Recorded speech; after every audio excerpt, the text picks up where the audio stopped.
26வது அதிகாரத்துல திருச்சபையை குறித்து எங்களுடைய பிதாக்கள் எவற்றை நாங்கள் நம்ப வேண்டும் என்கிறதையும் அதிலே முக்கியமான சத்தியங்களையும் எங்களுக்கு எழுதி தந்திருந்திருக்கிறார்கள்.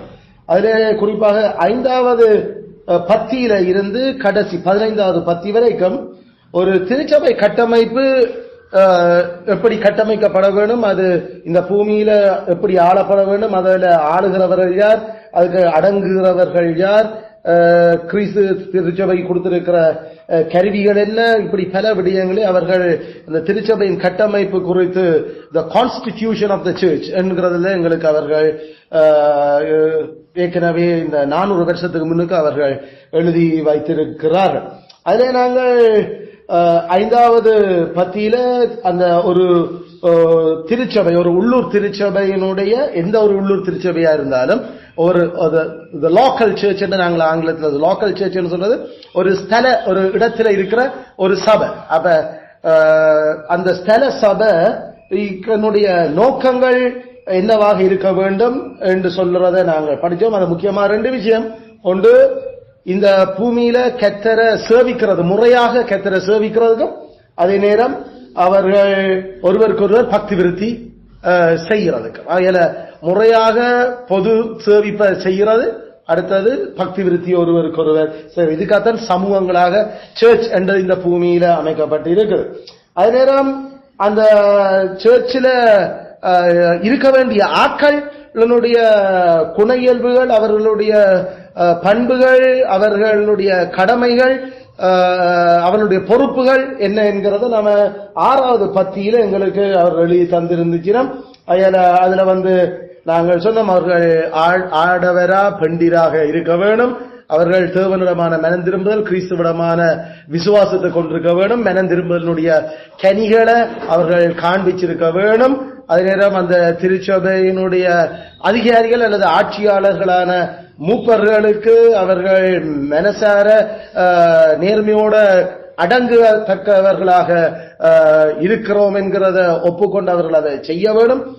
திருச்சபைக்கு விகிதாசாரமாகவும் ஒழுங்குமுறையாகவும் அவர்கள் திருச்சபையினுடைய பணிகளை சேவைப்படுத்துற செய்யறதுக்கு அந்த நிதி உதவிகளை அவர்கள் கொடுக்கிறதுக்கு ஆயத்தமாயிருக்க வேணும். அதே நேரம் தாங்கள் கடவுளுடைய அந்த வார்த்தையில சொல்லப்பட்டிருக்கிற நியமங்களில இருந்து வலது இடதுபுறம் சாயேக்கில் அதை குறித்து எடுக்க வேண்டிய அந்த அவர்களை பேணி வளர்க்கறதுக்கு மூப்பர்கள் எடுக்கிற நடைமுறைகள் அல்லது அவர்களை ஒழுங்குபடுத்துறதுக்கு எடுக்கிற செயல்பாடுகளுக்கு அவர்களுடைய அதிகாரத்தை மதித்து தாங்கள் உட்படுகிறவர்கள் என்கிறத காட்ட வேண்டும் என்கிற இந்த 7 குறிப்பான சில தகுதிப்பாடுகள் அந்த சபையில இருக்கிற ஆட்களுக்கு இருக்க வேண்டும் என்று நாங்கள் விளங்கிக் கொண்டோம். அதே நேரம் அவர்கள் அப்படி சபையில சேர்ந்து வாழ்றதுக்கு அந்த தகுதிகளோட கூட அவர்கள் தகுதிப்படுத்தப்பட்டவர்கள் வருகிற பொழுது அவர்கள் ஆண்டவருக்கும் சக சகோதரருக்கும் தங்களை ஒப்பு கொடுத்து தாங்கள் பண்ணின அந்த அறிக்கைக்கு கீழ்ப்படிவோம் என்று அவர்கள் உடன்பட்டு வர்றோம். அது நான் சொன்ன அது ஒரு உடன்படிக்கை, அது ஒரு ஒப்பந்தம். திருச்சபை என்றது ஒரு கவர்னன்ட் கம்யூனிட்டி, ஒரு உடன்படிக்கையினான ஒரு குழு அல்லது ஒரு சமுதாயம். அதே நேரம் அதுக்கு ஒரு ஃபோர்ஸ் பண்ண இல்லை அப்படி அந்த சமுதாயத்தில் சேர்றதுக்காக. மாறாக கடவுள் அவர்களுக்குள்ள ஏற்படுத்தின மாற்றத்தால அவர்கள் மனசார விருப்பத்தோடு தன்னார்வமாக தாங்கள் சேரணும் என்றது அவர்கள் வந்திருக்கிறேன். அப்படி வரையக்குள்ள அப்ப நாம முக்கியமாக அந்த அவர்கள் தாங்களா சேரணும் என்று வர்றது அவர்கள் கிறிஸ்துவனுடைய மனதை தாங்கள் முழுமையாக ஏற்றுக்கொண்டு அதன்படி செய்வோம் என்ற அந்த கீழ்ப்படிவுக்கு தங்களை ஒப்பு கொடுப்போம் என்று அவர்கள் ஏற்றுக்கொண்டு அந்த மனசார வந்துச்சினும் அதே நேரம் ஏற்கனவே அதை செய்திருக்கிற ஆக்களோட ஒரு ஒப்பந்தம் செய்யறாங்க. அதை நாங்கள் சொன்ன முறை 2 முக்கியமான விடயங்களாக பார்த்தோம். ஒன்று தேவபக்தியான சபைத்துவம், அடுத்த தேவபக்தியான கிறிஸ்தவ வாழ்க்கை. அப்ப தேவபக்தியான சபைத்துவத்திலே நாங்கள் முக்கியமான ஒரு 5 கடமைகள் பொறுப்புகளை அந்த சபைக்குள்ள சேர விரும்ப சேர்க்கப்பட விரும்புகிறாக்கள் நாங்கள் அடையாளம் காண வேண்டும் என்றும், அதே நேரம் சக தேவபக்தியான கிறிஸ்தவ வாழ்க்கையிலையும் ஒரு 5 முக்கியமான விடயங்களை நாங்கள் அடையாளம் கண்டோம். அது அவர்களில அதுக்கு ஒப்பு கொடுத்து தாங்கள் அதுக்கு செய்வினோம், தாங்கள் அதுக்கு செய்கிறோம், அதை தொடர்ந்து செய்வினோம் என்றதுக்கு அவர்கள் தேவபக்தியான குடும்ப வாழ்க்கை ஆகிய ஒன்று பிப்ளிக்கல் சர்ச்மேன்ஷிப், அடுத்தது பிப்ளிக்கல் ஃபேமிலி லைஃப். அப்ப இந்த ரெண்டையும் நாங்கள் அந்த சபையாக சேர்ந்து சபையாக இருக்கிறவர்கள் அடையாளம் காண நாங்கள் படிச்ச. நாங்கள் இன்றைக்கும் நாங்கள் இந்த சபை கட்டமைப்பில் இப்ப சபையா எல்லாரும் சேர்ந்து வந்து சபையாக நாங்கள் வரைக்கல, அங்க ஆண்டவர் ஒரு சபையில ஆளுகிறவர்களையும் ஆளப்படுகிறவர்களையும் அவர் வச்சுத்தான் அந்த சபையை அவர் கட்டமைச்சிருக்கிறார் என்றதை குறித்து நாங்கள் விளங்கிக் கொள்ள போறோம். அயால திருச்சபையில ஆளுகிறவர்களும் ஆளப்படுகிறவர்களும் இரண்டு சேரர் எப்பவுமே இருக்கிறது. இதை நாம எங்களுடைய உறுப்புற எங்களோட 8வது பத்தியில நாங்கள் குறிப்பாக பார்க்க தொடங்குறோம். அதில் 8 பற்றி இன்றைக்கு நாங்கள் கதைக்கிறோம். நம்மளுடைய விசுவாச அறிக்கையில 8வது பத்தியில ஒரு குறிப்பான சபை கிறிஸ்துவின் மனதின்படி ஒன்று சேர்க்கப்பட்டு முழுமையாக ஒழுங்கமைக்கப்பட்டது. அந்த ஒழுங்கமைக்கப்பட்ட திருச்சபை அதிகாரிகளையும் அங்கத்தவர்களையும் கொண்டிருக்கிறது, அல்லது ஆளுகிறவர்களையும் அடங்குகிறவர்களையும் கொண்டிருக்கிறது. கிறிஸ்துவினால் நியமிக்கப்பட்ட அந்த அதிகாரிகள் சபையினால் தெரிவு செய்யப்பட்டு பிரித்து வைக்கப்படும் கண்காணிகள் அல்லது மூப்பர்களும் மற்றும் உதவிக்காரருமானவர்கள். இவர்கள் பிரத்யேகமான கடவுளுடைய பிரமாணங்களை நிர்வகிக்கவும் கடவுள் அவர்களுக்கு கொடுத்துள்ள அதிகாரங்களை கடமைகளை நிறைவேற்றவும் உலக முடிவு வரை ஏற்படுத்தப்பட்டுள்ளார்கள்.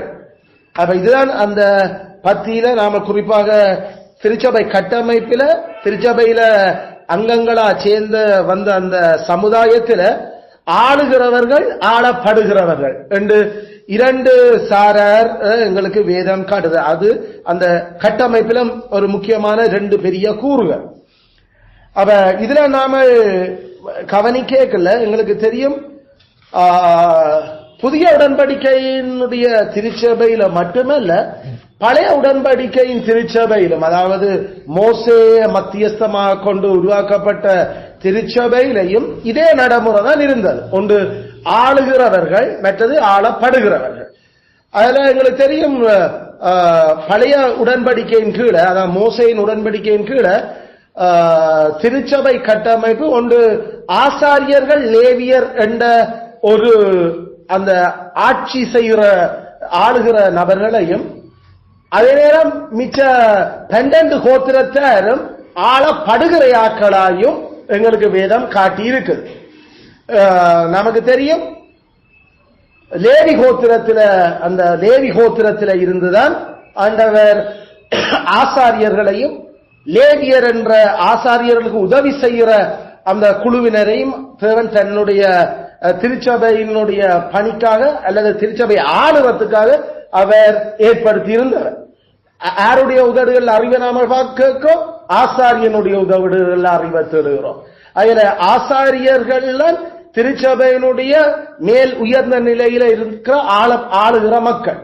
அந்த ஆசாரியர்களுக்கு சப்போர்ட் பண்ணுறதுக்கு அல்லது அவர்களுக்கு ஒத்தாசை செய்யறதுக்கு அண்டர் லேவியர் என்று ஒரு குரூப்ப அவர் பிரிச்சிருந்தார். அதுல கவனிச்சு கொள்ள வேணும், பழைய அந்த மோசே பழைய உடன்படிக்கையின் கீழே ஆளுகிறவர்கள் ஆளப்படுகிறவர்கள். அப்ப அந்த கட்டமைப்பு இப்படிதான் வருது.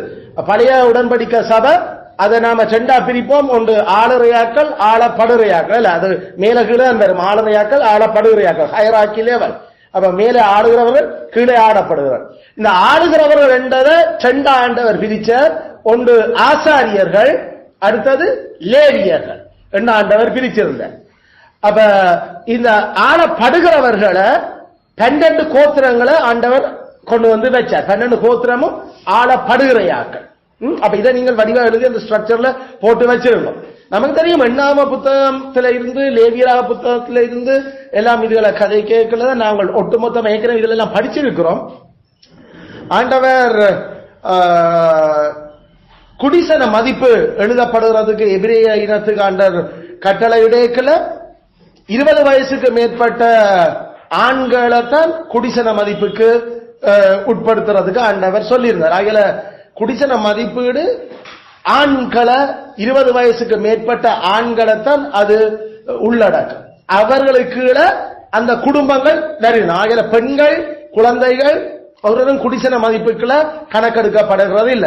குடிசன மதிப்பு என்றது ஆண் தலைமத்துவம் தான் அங்க வர. ஆகல நாம பார்க்கிறோம் 1ஆம் அதிகாரத்தில் இருந்து ரூபன் சிமியோன் யூதா இசக்கா தான்காத் நப்தலி ஆசேர் எப்ராஹிம் மெனாசே பெஞ்சமின் என்று சொல்லி எல்லாரையும் அந்த குடிசன மதிப்பு சென்சஸ் எடுக்கிறதுக்கு யாரு அந்த எத்தனை பேர் அந்த ஒவ்வொரு கோத்திரத்திலையும் இருந்துச்சுன்னா அந்த கோத்திரத்துக்கு தலைமை தாங்கிற அந்த பெரிய பிரிவு யாரு என்றெல்லாம் ஆண்டவர் அதுல கதைக்க தொடங்கினார். ஆனா இதுக்குள்ள லேவி கோத்திரத்தை அவர் இந்த குடிசன மதிப்புகளை கொண்டு வர வேண்டாம்னு சொல்லி இருந்தார். பிறகு 2ஆம் அதிகாரம் 3ஆம் அதிகாரத்துக்கு நாம வரையக்கல அந்த லேவி கோத்திரத்தை செப்பரேட்டா நீ எடுத்து அங்கே ஒரு வேலை செய்யணும்டாப்பா. அந்த லேவி கோத்திரத்துல இருக்கிற அந்த லேவிக்கு பிறந்த பிள்ளைகளில நீ குறிப்பாக ஜொகபெத்துக்கும் மற்றது அம்ராமுக்கும் பிறந்த அந்த குடும்பத்தில இருந்து வர்ற ஆக்கள்ல ஆசாரிய குடும்பமா எனக்கு அவங்கள எடு. ஜொகபெத் தாய் மற்றது அம்ராம் தகப்பன் அவர்களுக்கு பிறக்கிற அந்த பிள்ளைகள்ல இருக்கிற அந்த குடும்பம் தான் எனக்கு ஆசாரிய குடும்பமாக வரவர். மிச்ச லேவிக்கு பிறந்த மற்ற பிள்ளைகள்ல இருக்கிற எல்லாரையும் இந்த ஆசாரிய குடும்பத்துக்கு ஹெல்ப் பண்ணுற உதவிக்காரராக அவர்களை நியமி. அப்ப அந்த லேவிக்கு பிறந்த மிச்ச பிள்ளைகள் இருப்பினும் அந்த பிள்ளைகளுக்குள்ள இருந்து வர்ற எல்லா சந்ததியும் அவர்கள் உதவி செய்யறாக்கள் அவை. அப்ப ஈவன் அதுக்குள்ள கூட ஆண்டவர் அப்ப அந்த சபைய நிர்வகிக்கிற அந்த 2 சாராரையும் ஒரே கோத்திரத்திலிருந்து அவர் எடுத்திருந்தார். அப்படி ஒரே கோத்திரத்தில் லேவி கோத்திரத்தில் எடுத்திருந்தாலும் ஆசாரியர்கள் அவர்கள் லேவியர்களை விட பெரிய ஆக்கள் வேண்டும். லேவியர்கள் அவர்கள் ஆசாரியருக்கு ஹெல்ப் பண்ற உதவிக்காரன் மட்டும்தான் ஆண்டவர் தெளிவாக காட்டியிருந்தார். உதாரணத்துக்கு நாம கோகாத்தியரை நாம எடுத்தோம் என்றால் கோகாத்துக்கு பிறந்தையாக்கள் அவர்கள் லேவியரே தவிர அவர்கள் ஆசாரியராக இயலார். அது நேரம் நாங்கள் வேற மற்ற பிள்ளைகளையும் கனவேர் எடுத்துக்கொண்டோம் என்றால் அவர்கள் லேவியராக இருக்கலாமே தவிர ஆசாரியர்களா ஆக இயலார். அப்ப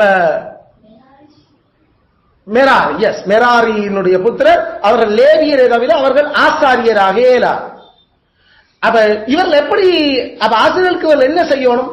அப்ப ஆசாரிய குடும்பத்தில் இருந்து வர்ற ஆசாரிய குடும்பம் சொல்ற ஆரோன் மகன்மாருடைய அந்த அவர்களுக்கு இவர்கள் சப்போர்ட் அல்லது இவர்கள் அசிஸ்டன்ஸ் இவர்கள் ஹெல்ப் பண்ண வேண்டும். என்னதுக்காக ஹெல்ப் பண்றது? இப்ப இந்த வனாந்திரத்தில் இந்த என்னுடைய ஆலயம் நான் சொல்லுவது கூட இந்த டெபனேக்களுக்கான அந்த துணிகள் அதுகளோட சம்பந்தப்பட்டு ஒரு குரூப்பிட்ட குழு அதுகளை சுமக்கிறதுக்கும் அதுகளை விரிக்கிறதுக்கும் அதுகளை ஒழுங்குபடுத்துறதுக்கும் இந்த மெராரி மற்றது கோகாத் மற்ற குரூப்ல ஆக்கள்கிட்ட அதை நான் சொல்ற ஆக்கள்கிட்ட குழு. அது நேரம் அந்த ஆலயத்தோட இருக்கிற சட்டிவானைகள் அந்த பலிப்பீடத்தோட சம்பந்தப்பட்ட கரண்டிகள் அது இதுகள் அதுகளோட சம்பந்தப்பட்டது என்னோட குழு. அவர்கள் அதுக்கு அதுகளை தூக்கி அதுகளை சுத்தம் பண்ணி அதுகளை எல்லாம் கழுவி வைக்கட்டும். இன்னும் ஒரு குரூப் கூட அவர்கள் அந்த உடன்படிக்கப்பட்டிய கவனமா மூடி அந்த வேலையை மட்டும் அவர்கள் செய்யணும். இது குறிப்பா கோகாத்து ஆட்களுக்கு தான் கொடுப்பட்டது. உடன்படிக்கப்பட்டியோட மட்டும் சம்பந்தப்படுறது. அந்த உடன்படிக்கப்பட்டிய கூட அவர்கள் அதுக்குள்ள என்ன வைக்க கொண்டு பார்க்க வரக்கூடாது. அத ஆசாரியர்கள் மட்டும்தான் அதை செய்யணும். எல்லாம் செய்து அந்த உடன்படிக்கப்பட்டிய எல்லாம் மூடி எல்லாம் செய்த பிறகு அதை எடுக்கிறதுக்கு வேணுமென்றா இந்த கோகாத்தாக்களை வர சொல்லு. அப்ப ஆசாரியர்கள் மட்டும்தான் இந்த உடன்படிக்கப்பட்டிய தூக்கலாம். வேற லேவியர் ஒரு உடன்படிக்கப்பட்டி தூக்கிறார். அப்ப இதுக்கு தனக்கு கிட்ட நேரடியா சம்பந்தப்படுற ஆட்கள் ஆசாரியர் மட்டும்தான். அவர்களுக்கு உதவிக்காரரா வேணுமென்றா இந்த லேவியர்கள் என்னென்ன வேலைகள் இருக்கின்ற சில பேரை நீ தண்ணி எடுக்கிறதுக்கும் சாம்பல் கொண்டே கொட்டுறதுக்கும் மற்றது விறகு வெட்டுறதுக்கு சப்போர்ட் பண்றதுக்கு இன்னும் வேற ஆட்களையும் இதுல எல்லாத்தையும் நீ லேவியரை நியமிச்சு அதுக்கு மேல ஆசாரிய பெருமையில இருக்கிற ஒருத்தனுக்கு பொறுப்பா கொடு. ஆகிய ஆசாரியனுக்காக இருக்கிறவங்களுக்கு கீழே இந்த லேவியர்களை குரூப்பா பிரிச்சு உச்சக்கட்டம் எல்லாருக்கும் மேல ஆசாரியன் தான் இருக்கும். அயல ஆர்வந்த குமாரர் நாதாபும் அபியும் செத்து போனபடியால அடுத்தது ஆறு 2 பேர் இத்தாமர் இளையாசா சரி. அப்ப இவர்களுடைய பொறுப்புக்கு இந்த லேவியர்கள குரூப்களை சேர்த்து கொடு. அப்ப அதுக்குள்ளையும் சமனா கொடுக்கல. ஒருவனுக்கு கொஞ்சம் கூட பொறுப்பத்தான் ஆண்டவர் அவனுக்குள்ள கொடுத்த மற்றாளுக்கு இன்னொரு பொறுப்பு.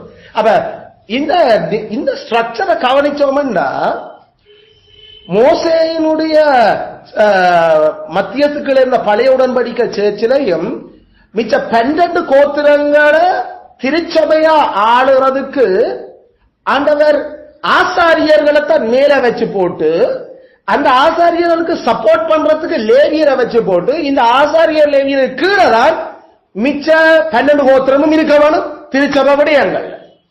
ஈவன் தாவீது கூட சபைக்கு வந்தா அவர் எனக்கு கிட்ட வரையறார் சொல்லு தாவீத அங்க அப்படியே அந்த வாசல் படியில அங்க வாசல் நிக்க சொல்லி எனக்கு கிட்ட உள்ளுக்கு வரணும் லேவியன் ஆசாரியனும் லேவியனும் மட்டும்தான், ஒருவரும் கிட்ட வரக்கூடாது. ஆகிற சமுதாயத்துல கிங்கா இருக்கலாம், சமுதாயத்துல 12 கோத்திரத்தை ஆளுகையாக்களா இருக்கலாம். ஈவன் லேவிய கோத்திரத்தை கூட அவர்களுக்கு தேவையானதை சமுதாய ரீதியில பிரிச்சு கொடுக்கிற பணிகளை தாவீது செய்யலாம். ஆனா எனக்கு கிட்ட திருச்சபை ஆள்றதுக்கு உங்களுக்கு வரக்கூடாது.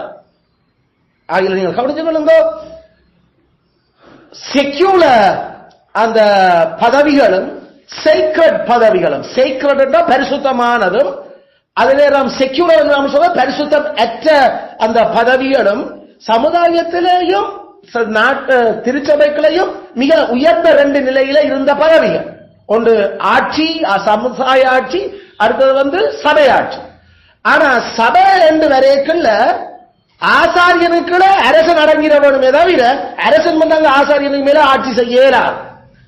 கர்த்தர் சபை என்று வந்தா எந்த பிரபுக்களும் எந்த ஆட்சியாளர்களும் சமுதாயத்தில் அவர்கள் எந்த பெரிய நிலைமையில் இருந்தாலும் ஆசாரியன் சொல்றத கேட்டு முடிவண்ணும். ஏன் சமுதாயத்துல நீதி பரிபாலனம் செய்கிற விஷயத்துக்கு கூட ஆசாரியர்கிட்ட இருக்கிற எந்த சட்ட புத்தகத்தை வேண்டி தாங்களே ஒரு கொப்பி எழுதி அதை வச்சுதான் நாட்டை ஆளோருமே தவிர தாங்கள் நினைச்ச மாதிரி அங்க சமுதாயத்தில் ஒரு கிங்கும் ஆள இயலாது. அப்ப சட்ட புத்தகம் யாரு பொறுப்பு? அது ஆசாரியர். அங்கதான் அறிவு இருக்குது. அதை ஆட்சியாளர்கள் ஒரு கொப்பி எடுக்கலாமே தவிர அவர்கள் அதை வச்சு நாட்டை ஆளலாமே தவிர சபையை அளவழிக்கிறார். இதெல்லாம் மேல தெளிவா அந்த படிப்பிச்சிருந்த அது மோசையினூடாக அது அந்த கட்டமைப்பு ஆக்கப்பட்டிருந்தது, கட்டமைப்பு ஆக்கப்பட்டிருந்தது. அதுல சமுதாய ஆட்சியில ஏதாவது தீர்க்க முடியாத ஒரு கேஸ் வந்துட்டு சொன்னா, அரசனாலே தீர்க்க முடியாத ஒரு கேஸ் வருகிறது சொன்னா, அப்ப அதுக்கு பிரதான ஆசாரியன் உட்பட ஆசாரிய பெருமையில் இருக்கிற ஆட்கள் ஃபைனல் அந்த கேஸ் ஹியரிங்க்கு கூப்பிடணும். அதுல ஆசாரியர்கள் உட்பட அரசனும் இருந்து அந்த கேஸை கேட்டு போட்டு நான் என்ன பதில் ஆசாரியனுக்கு சொல்லுவனோ அதை மட்டும் அரசன் நிறைவேற்ற சொல்லு. அதெல்லாம் நம்ம உபாகமத்தில் படிச்சுனாங்க. ஏதாவது தீர்க்க முடியாத பிரச்சனைகள் எழும்பேக்கல அந்த சட்ட புத்தகத்தில இருந்து எப்படி அதை இன்டர்பிரிட் பண்றதுன்னு தெரியாம இருக்குதுன்னா ஆசாரியனை கூப்பிட்டு ஆசாரியர்களுக்கு பெரிய ஆளா இருக்கிறவங்களோட அந்த பெஞ்ச் இருக்க வேணும். அதுல அது ஜட்மெண்ட் சீட்ல இப்ப தாவீது மட்டும் இல்ல, அங்க பிரதான ஆசாரியர்களோட ஆசாரியர்களுக்கு இருக்கிற அடுத்த லெவல்ல வரக்கூடிய ஆட்களும் அங்க இருக்க போறாங்க. அந்த கேஸுடைய தீர்ப்பு அத தீர்க்கமா விசாரிச்சு போட்டு நான் சொல்லுவேன் யாருக்கு? ஆசாரியனுக்கு. அத மாதிரி தான் செய்ய சொல்லு. அதுல ஆண்டவர் தன்னோட கிட்ட வர்றதுக்கு சமுதாயத்திலே பெரிய ஆளா இருந்த ஆளுக்கு கூட இடம் கொடுக்க இல்லை. அதுல சர்ச் பொலிட்டிக்கல் கவர்மெண்ட்டுக்கு உட்பட்ட ஒரு விஷயம் அல்ல. அது அரசர்களுடைய ஆட்சிக்கு உட்படாத ஒரு அமைப்பு. அது நித்திய அரசனுடைய ஆட்சிக்குள்ள நேரடியாக ஆளப்பட்டுக் கொண்டிருக்கிற ஒரு அமைப்பு. அந்த அமைப்புக்கு, அந்த கட்டமைப்புக்கு அரசர்கள் கூட அடிபணியும். அதைத்தான் தாவீது கடவுளுக்கு பிரியமான மனுஷன், ஐயா நீர் உம்முடைய ஆலயத்தில் எனக்கு ஒரு இடம் கிடைச்சா எவ்வளவு நல்லா இருக்கு, நான் அங்குதான் இருக்க விரும்புறேன், ஆனா நாங்கள் வரையலாதே என்று சொல்லி அவர் சரியான மனவேதனைப்படுறதெல்லாம் நாங்கள் சங்கீத புத்தகம் வாசிக்கிறோம். கத்தர் அப்படித்தான் அதை அமைச்சிருந்தார். அதுல அப்படி யாராவது ஆசாரியன் போல அரசன் வேலை செய்ய வலிக்கிட்டா ஆண்டவர் அதுக்கு நல்ல தடியால நல்ல அடி கொடுத்திருக்கிறார். சில பேருக்கு அரச வேலையை செய்யலாம கடைசியில போய் உனக்கு அரண்மனை இனிமேல் போய் கொட்டில் போட்டுக்கொண்டு தள்ளி வாழ் இனிமேல் என்று அவர் குஷ்டரோகம் வர பண்ணியும் இருக்கிறார். உசியா ராஜா தான் சபைக்கும் தான் சபையிலையும் என்ன கடவுள் உங்களை மட்டும்தான் வச்சு எங்களையும் அரசர்களும் சபையில் அதிகாரம் இருக்குது, நாங்களும் அதை செய்யலாம், நீங்கள் பெரியாக்கள் நினைச்சக்கூடாது. அவர் வழிகட்டவர் உடனடியாக ஆண்டவர் அடிச்சார். அதனால அந்த விதத்துல பல விஷயங்கள் அதுக்கு பிறகு அவர் ஆள முடியாம போச்சு மக்கள் மத்தியில். கடைசியில் அவன் மகன் தான் இருந்து இவர் சாகும் வரைக்கும் அவன் தான் இப்ப கௌரவம் அரசாட்சியிலும் இருக்க வேண்டிய. அதுல அரசர்கள் தாவீது கூட அந்த வேலையை செய்ய வழிக்கடையில் அவன் தெளிவாக கெட்ட சட்டம் என்ன சொல்லுதோ அது மட்டும் தாவீதும் ஒரு குழம்பி போயிட்டான். கர்த்தருடைய உடன்படிக்கப்பட்டிய கொண்டு வர வழிக்கடைக்குள்ள கட்டத்த சட்டம் என்ன சொல்லுதுன்றதை கவனிக்காம புழுகில சரியான சந்தோஷ மேலிட்டதால அத என்ன ஆக்கள் தூக்குறது, ஒரு புது வண்டியில் செய்து ஒரு நுக சுமக்காத கறவ மாடுகளை பிடிச்சு கொண்டு வந்து நான் கத்தருக்கண்டு ஸ்பெஷலா அதை செய்ய போறேன் என்று சொல்லி தூக்கி வச்சாரோ கடவுள் அடிச்சார். அதனால தாவீதுக்கு பயம் கலக்கடியா போச்சு. என்னையா இவ்வளவு சண்டையிலையும் என்னோட கூட இருந்த கடவுள் அவற்றை உடன்படிக்கப்பட்டிய கொண்டு வரையில கடைசியில சாவுகளை பண்ணிக்கார் அடிச்சு. அதுக்கப்புறம் உடன்படிக்கப்பட்டு இங்க என்னட்ட வரவேணாம் எருசலேமுக்கே வேண்டாம், ஐயோ கடவுள் என்ன கோபமா இருக்கிற என்று சொல்லி அந்த மனுஷன் புத்திமானும் அந்த மனுஷன் கடவுளுடைய வசனத்தால் ஆளப்பட விரும்பினபடியால போய் சர்ச் பண்ணினான். ஏன் எங்க புறவிட்ட நாங்கள் என்ன இந்த மரணம் சம்பவிச்சது, ஊசாவக்கத்தை அடிச்சது என்று பார்த்தா அடே அவர் சொல்லுங்க உடன்படிக்கப்பட்டி மாட்டு வண்டிலையும் ரதத்திலையும் கொண்டு வர இயலாது, அது ஆசாரியர்கள் 4 பேர் அதை தூக்க வேணும், அது தூக்கி கொண்டு தான் வரவணுமே தவிர வேறு எவனும் அதுல தூக்கி இயலாத, அதை தூக்கி வச்சதுல வச்சுக்கொண்டும் வர இயலாத. அதால அவன் 2வது முறை அங்க ஓபேதேதோம் கெத்தர் ஆசீர்வதிக்க வலிக்கிட்ட உடனே தாவீதுக்கு நியூஸ் போச்சு. தாவீது கவனமா இருந்தார், கெத்தர் ஓகேயா கோவம் மாறிட்டு ஆண்டவருக்கு அடி விழாம இப்ப ஆசீர்வதிக்கிறார் பார்த்து அப்ப ஓகே இப்ப சரி இப்ப நமக்கும் அறிவு தெரிஞ்சிட்டது. இனி ஆசாரிகள் வாங்க நீங்களும் எனக்கு ஒண்ணுக்கா சொல்லி தரையில நானும் இப்படி இறங்கிட்டேன், இனி பரிசுத்தப்படுத்தும் கூட ஆசாரியர்கள்லாம் தூக்கணும், போன முறை தூக்காதபடியா தான் அடி விழுந்தது நமக்குல என்று ஆசாரியர்களை எல்லாம் பரிசுத்தப்படுத்தி கடைசியில கர்த்தருக்கு முன்பாக அவன் தூக்கி கொண்டு பெற்றும் கொண்டாட்டம் கொண்டாடி அந்த உடன்படிக்கை கொண்டு பெட்டியை கொண்டு. ஆக அரசர்கள் சபை ஆட்சியில தலையிட்டிடக் கூடாது. அத கர்த்தர் சொன்னபடி சபை போகுதான்றதை மட்டும் கவனிச்சா சரி. கர்த்தர் சபை எப்படி ஆளப்படணும், கர்த்தர் சபையை எப்படி நடத்தணும், சபையை எப்படி போஷிக்கணும் என்று சொல்லியிருக்காரோ அதுகள் சரியா இருக்காது மட்டும் பார்த்தாக்கான். அதோடு கூட தாங்கள் புதுசா ஏதாவது சட்டங்களை உருவாக்குறதோ அல்லது கர்த்தர் சொன்னதை விட தாங்கள் மிஞ்சிற ஞானிகள் மாதிரி வலிக்கிறதோ ஆண்டவருக்கு பிடிக்காது.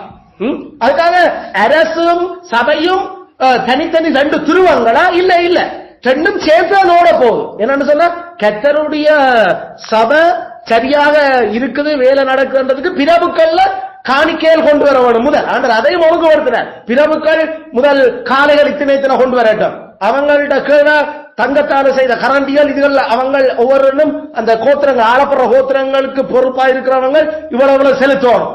அது நேரம் பஸ்கா பண்டிகையா அப்ப அரசன் கொண்டு கொடுக்கிற பஸ்கா பண்டிகைக்கார காணிக்கைகள் அவற்ற வருமானத்துக்கு ஏற்ற மாதிரி அள்ள கொள்ளையா வரும். பாஸ்கா பண்டிகைக்கு அரசன் ஒன்றுமே தரமாட்டாரு, அரசன் தான் கூட கொடுக்கணும் சொல்லு. அதுக்கு பிறகு இருக்கிறாங்க செனட் சபையில இருக்கிறவங்க தங்களுக்கு நான் ஆசிரியர் அளவுக்கு கொண்டு வந்து அடிச்சு பலியிட சொல்லு.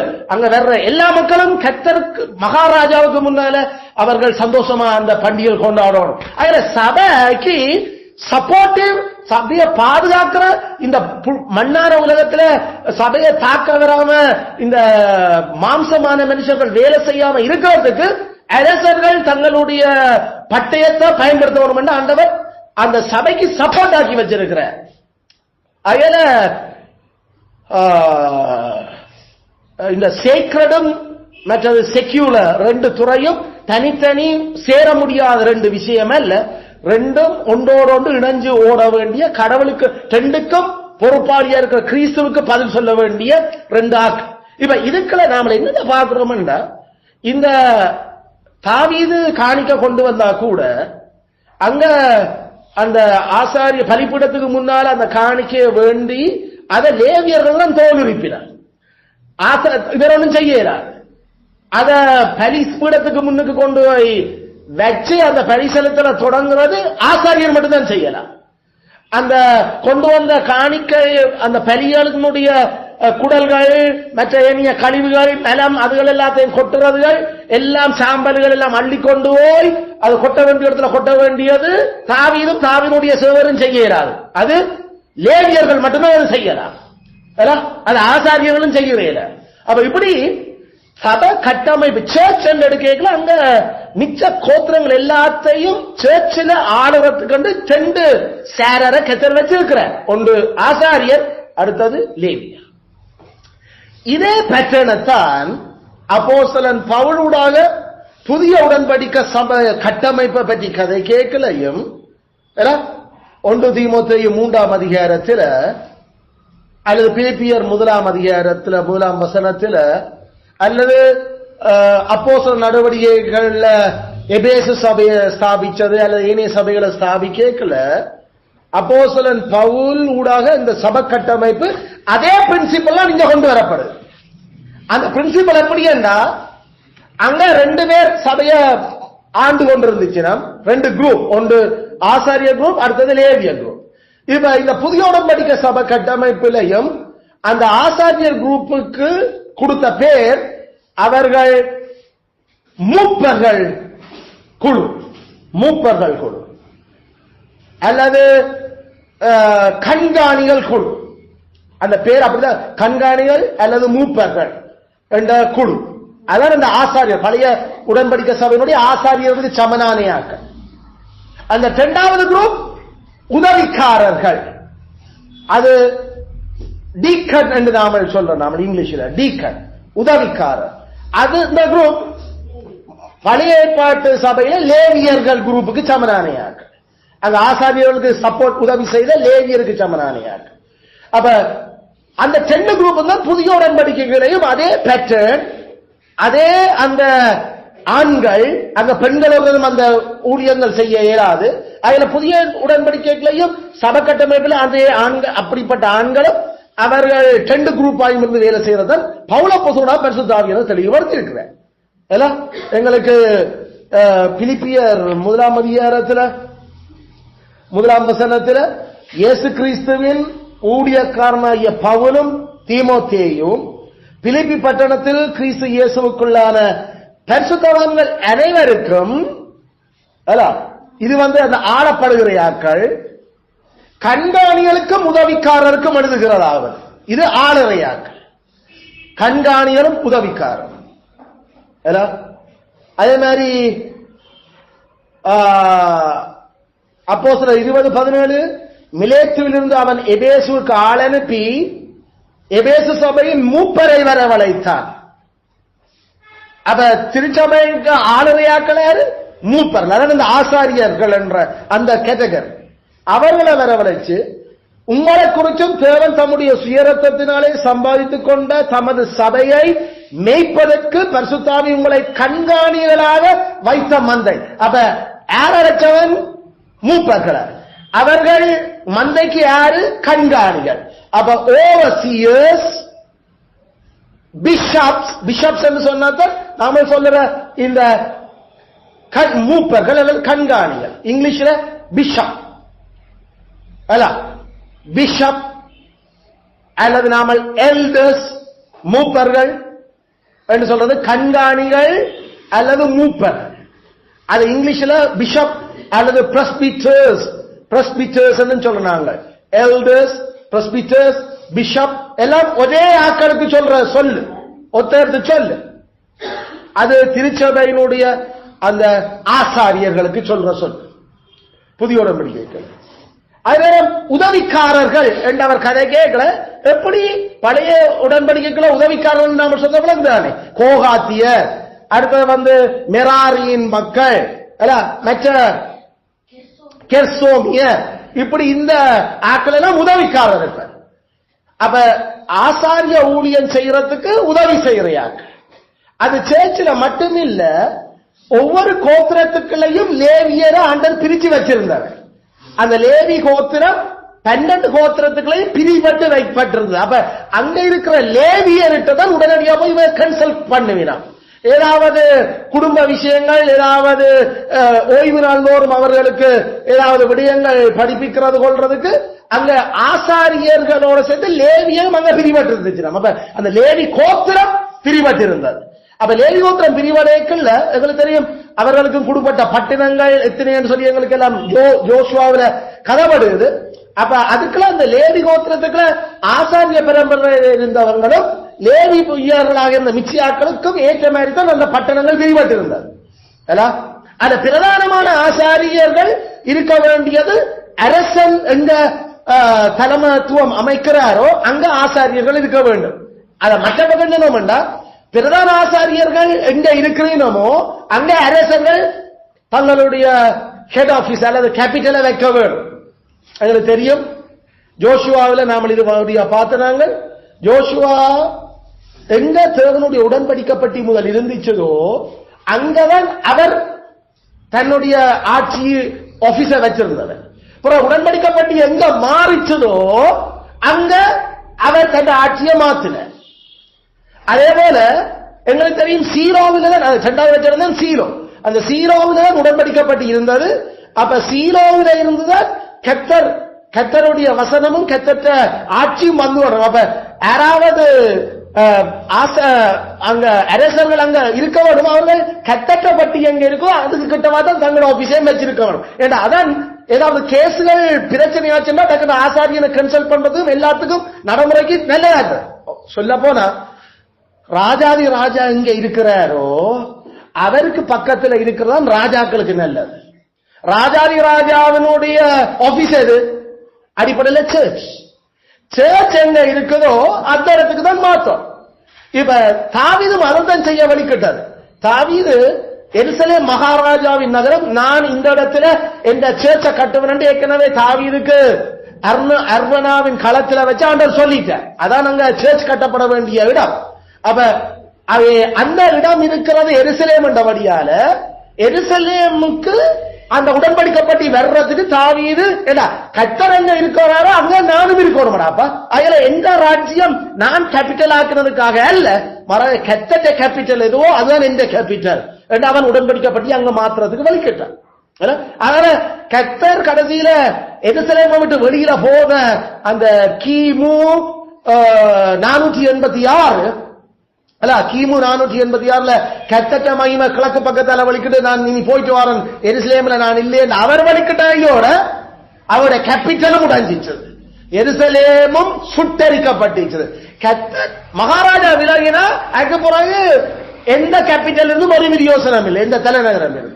அதுல கர்த்தர் எங்க இருக்கிறாரோ அதுக்கு அந்த இடத்துல அந்த கர்த்தருடைய 2 துறையை மாளுகிற ஆசாரியனும் இருக்க வேணும், அரசனும் இருக்க வேணும். இதுதான் ஆண்டவற்ற ஸ்டைல்.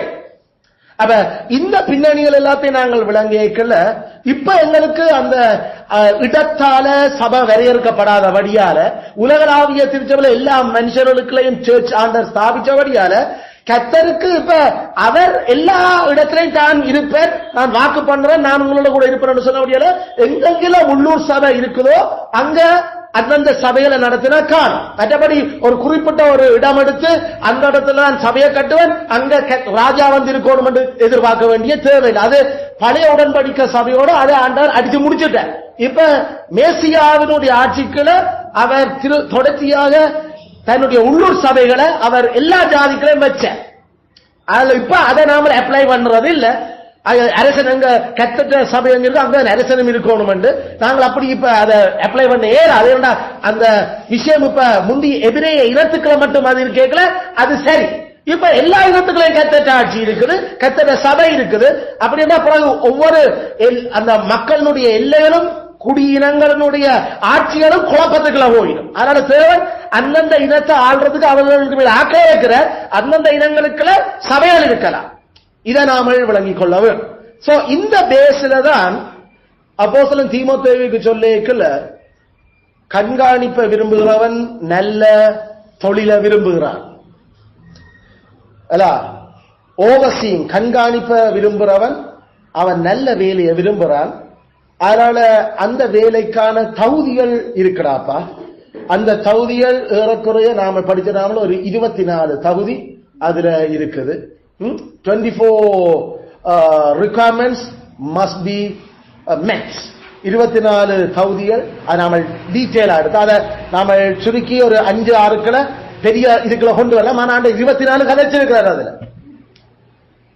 இப்ப இந்த 24 தகுதியும் இருக்கிறவனா பார்த்துதான் திருச்சபையில நீ மூப்பருக்கு ஏற்படுது. மற்றபடி ஆசாரிய ஊழியம் செய்த ஆரோன குடும்பம் இப்ப தொடர்ச்சி இல்லை. அப்ப இப்ப ஆரோனுடைய அந்த தகுதிகளை போல நான் எதிர்பார்த்த மாதிரி நீ ஏதாவது வைக்கணும்டா பரிசுத்த ஆவியானவர் பவுலப்புல இந்த 24 குவாலிபிகேஷன்ஸ் அந்த ஆள் இருக்கான்னு செக் பண்ணு சேர்ச்சுல. அப்படிப்பட்ட ஆட்களை தூக்கி மூப்பராவை பிறகு உதவிக்காரர் என்று வரைக்குள்ள அவர்களுக்கு சில குவாலிபிகேஷன்ஸ் இருக்குது. அந்த குவாலிபிகேஷன்ஸ் ஆசாரியர்களோட சம்பந்தமான நேரடியான பெரும் குவாலிபிகேஷன்ஸ் 2-3 இல்லையா அதுல. ஆனா ஏறக்குறைய 20க்கு மேல அதே குவாலிபிகேஷன் தான் விளங்குவோம். லேவியருக்கும் 20க்கு மேல அந்த உதவிக்காரர் என்று சொல்றது, அவளுக்கும் ஏறக்குறைய 20க்கு மேல அதே குவாலிபிகேஷன். ஒரு 3-4 குவாலிபிகேஷன் அவளுக்கு வித்தியாசப்படும் ஆசாரியரை விட. அதுல இந்த குவாலிபிகேஷனோட இருக்கிறவங்களை தூக்கி நீ உதவிக்காரருக்கு நீ. அப்ப இப்ப யோசிப்பா இருக்கும், உதவிக்காரரும் மூப்பரும் யாரா இருக்க வேணும்? ஆண்களா இருக்க வேணும், புருஷரா இருக்க வேணும். அவங்க இருக்கிற 20 வயசுக்கு மேற்பட்ட ஆக்களா இருக்கணும். அவர்களோட குடும்பத்துக்கு பொறுப்பான ஆக்களா இருக்க வேணும். முக்கியமா குடும்பத்துக்கு பொறுப்பான ஆக்களா இருக்க வேணும். அப்ப இப்ப மூப்பரா தெரிவு செய்யப்படுகிறதோ அல்லது லேவி உதவிக்காரரா தெரிவு செய்யப்படுகிறதுக்கான அந்த குவாலிபிகேஷன் அவ்வளவும் ஏர்ல இருக்க வேணும். அப்ப ஒவ்வொரு புருஷன் மேர்லையும் இருக்க வேணும். மனுஷன் மேரில அதாவது புருஷன் ஹஸ்பண்ட்ஸ்ல ஏறக்குறைய இந்த 20க்கு மேற்பட்ட குவாலிபிகேஷன்ஸ் இருக்க வேண்டும் என்று எதிர்பார்க்கப்பட்டிருக்கு. ஏண்டா புருஷனா இருக்கிறவங்கெல்லாம் இந்த 2க்கும் அழைக்கப்பட முடியும். அந்த ஒரு மனுஷிக்கு ஒரே புருஷனுடைய மனுஷியாக ஒரே மனுஷியுடைய புருஷனாக இருக்க வேண்டிய ஆளுக்குத்தான் இந்த 20க்கு மேற்பட்ட குவாலிபிகேஷனும் 15. அதுல பேசிக்கா நாங்கள் ஏற்கனவே படிச்சிருந்தாங்க பல வருஷத்துக்கு முன்னுக்கு 5 வருஷத்துக்கு முன்னுக்கு. ஒரு மெய் கிறிஸ்தவனா வாழுற ஒரு குடும்ப தலைவனில இந்த 20க்கு குவாலிபிகேஷனும் அடிப்படையில் இருக்க வேணும். இருந்தா தான் அவன் மெய் கிறிஸ்தவனாவான். அவன் ஒரு தேவபக்தியான புருஷனா இருப்ப. ஆகல அதுல இருந்து அந்த உதவிக்காரர லேஸ்ல நாம செலக்ட் பண்ணிடலாம். ஏன்னா எல்லா புருஷன்லையும் இது இருக்க வேணும் கட்டாயம். ஆனா ஆசாரியர்களாக வர்ற அதாவது மூப்பரா வர்றதுக்கு நாம 3 முக்கியமான குவாலிபிகேஷன் டிஃபரன்ஷியேட் பண்ணாங்க. அவர்கள் போதக சமத்தராக இருக்க வேணும்.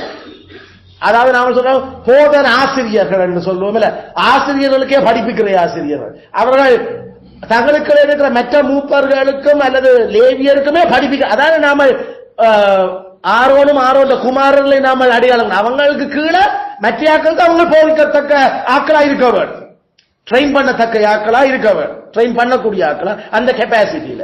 அது நேரம் எதிர் பேசுகிறவர்கள் கண்டனம் பண்ணத்தக்கதாக, அதாவது கடிஞ்சு கொள்ளத்தக்கதாக அவர்கள் அந்த அந்த லெவல் அவர்களுக்கு நல்லா ஞானம் விளங்க வேண்டும். அதாவது அவர்களுக்கு ஆன்ம மத்தியாக்களை எதிர்த்து கண்டிக்கத்தக்க, எதிர் பேசுற வாய் அடைக்கத்தக்கதாக திருப்பி கொடுக்கத்தக்க பிளன் ஆக்களுக்கு வேற வேணும். அதே நேரம் எங்களுக்கு இந்த அந்த 3 குவாலிபிகேஷன் அடிப்படையில் நாம் 3 2 20க்கு மேற்பட்ட அவலமும் அவர்களுடைய போதகத்தோட சம்பந்தப்பட்டதான் அந்த குவாலிபிகேஷன்ஸ் வேற. அதுல அந்த மாதிரியான அந்த குவாலிபிகேஷன்ஸ் கட்டாயம் எதிர்பார்க்கப்படுது. இதுல நாம ஏதாவது ஓட்டு மாட்டு விட்டோம்டா அந்த திருச்சபையில அது கொஞ்ச நாளையால அது நாசமா போகும். ஏனடா எவ்வளவு குவாலிபிகேஷன் இந்த 24 இருந்தும் பார்த்த சபைகளே கடைசியில நாசமா போச்சு. அப்ப குவாலிபிகேஷனே இல்லாத அங்க வந்துச்சுனோம்டா அது படுபயங்கரமா நாசமாகும். அதனால நாம மனுஷ ஞானிகளா சந்தர்ப்பத்துக்கு ஏற்ற மாதிரி நாம சொல்றோம், சிச்சுவேஷனல் பிஹேவியர் மாதிரி சூழலுக்கு ஏற்ற மாதிரி நாம பொருத்தமா இருக்கிற யாருக்கு இவர் தான் பொருத்தம், அதனால நாங்கள் இவரை ஏற்படுத்த போறோம் என்று நாம கெத்தர் வந்திருக்கிற குவாலிபிகேஷனை விட்டு போட்டு நாம குறைச்சிடையலாம். அதுக்கு அதுல நாம பெரோயால சரியான கவனமா இருக்கிறோம். அந்த உதவிக்காரராயும் இதாயும் வரையக்கல்ல அந்த குவாலிபிகேஷன்ஸ் அதுக்கு எல்லாம் பொருத்தமான ஆக்கள் என்ற நெட் சான்று அங்க சபையால குடுபட்டிருக்கவு. அப்ப அதுல பிள்ளை வளர்ப்புகளும் உண்டு, ஒரு குவாலிபிகேஷன்.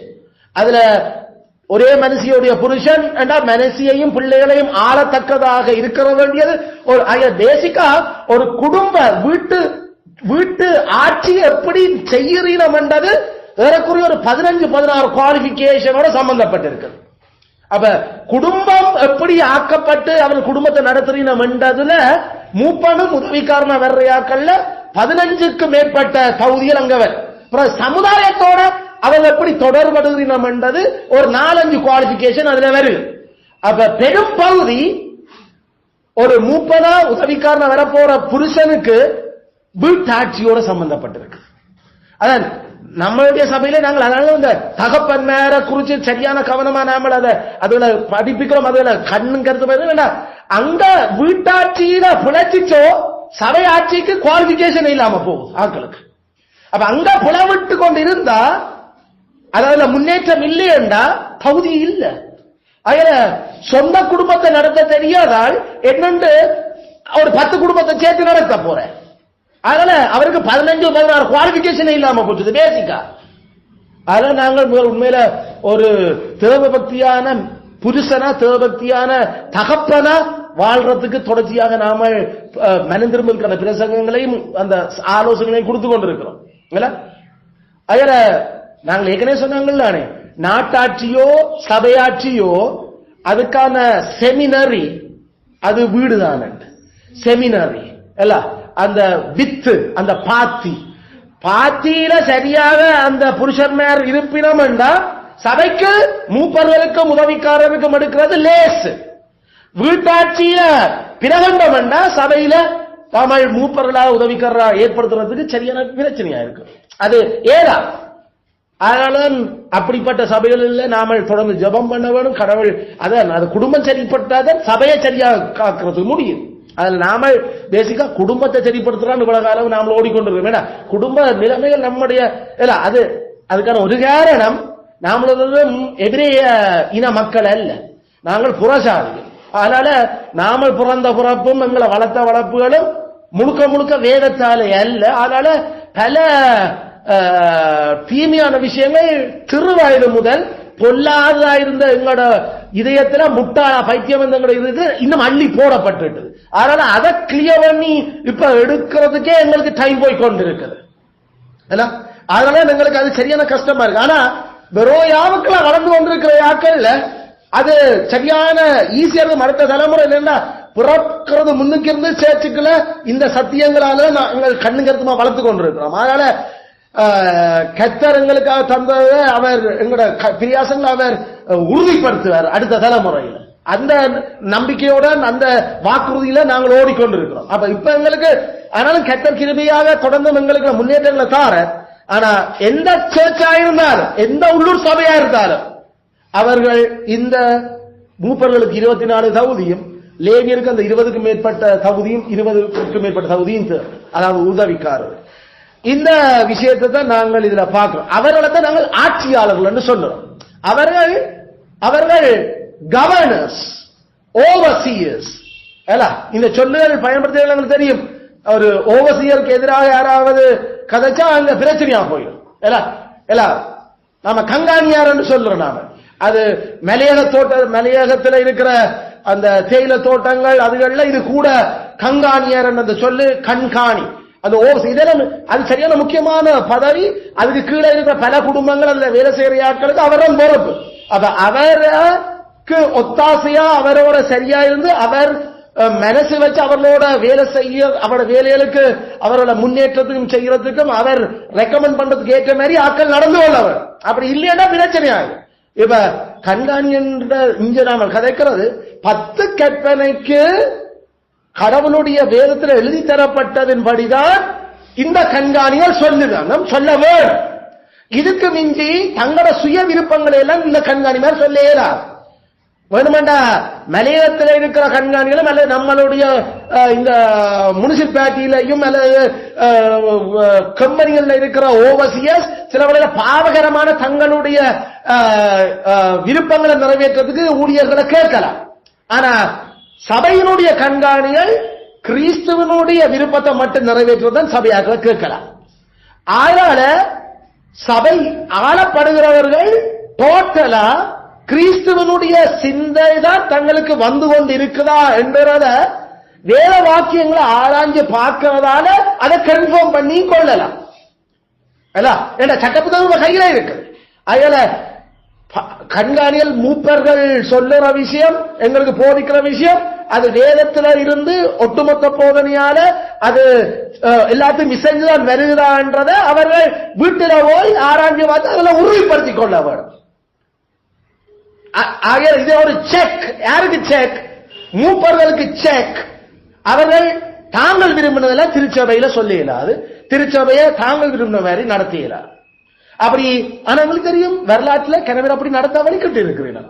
அப்படி நடத்தினதால தங்கள் ஆத்மாவை நாசமாக்கி திருச்சபை மக்களுடைய ஆத்மாக்களை நாசமாக்கி கடைசியில நிறைய கொண்டு போயிருக்கிறாங்க. அதனால எப்பயுமே ஆளுகிறவர்கள் சேஃப் எப்பையும் கிறிஸ்துவனுடைய சிந்தியாகிய இந்த வேதத்தால மட்டும், வேதம் மட்டும் என்பது வேத சொல்லி இருக்கிறது, வேதம் தடுத்து இருக்கிறது. இதுகளுக்குள்ள நின்று அந்த பெரியவங்கள ஞானங்களை முற்பிதாக்கள் என்று விளங்கி, முற்பிதாக்களும் நினைச்சான்.